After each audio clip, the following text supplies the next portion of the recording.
পহেলা বৈশাখ উপলক্ষে রাজধানীর বিভিন্ন স্থানে আয়োজন করা হয়েছে নানা উৎসব ও সাংস্কৃতিক অনুষ্ঠান। তারই অংশ হিসেবে গুলশান লেক পার্কে অনুষ্ঠিত হয়েছে এক বর্ণিল বৈশাখী মিলন মেলা। গুলশান জগার্স সোসাইটির উদ্যোগে আয়োজিত এই অনুষ্ঠানে ছিল কুশল বিনিময়, আনন্দঘন আড্ডা এবং বাংলার ঐতিহ্যবাহী খাবারের আয়োজন। অনুষ্ঠানে উপস্থিত ছিলেন সোসাইটির সভাপতি এম এ কামাল এবং সাধারণ সম্পাদক খোরশেদ আলম খসরু।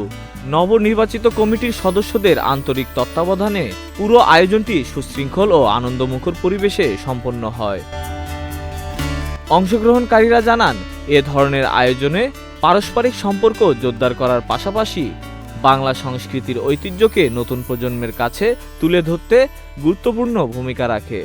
বৈশাখের এই মিলন মেলা নগর জীবনের ব্যস্ততার মাঝেও এনে দেয় এক টুকরো উৎসবের আমেজ, যেখানে সবাই মিলে বরণ করে নেয় নতুন বছরকে। Desk report, news flash 71।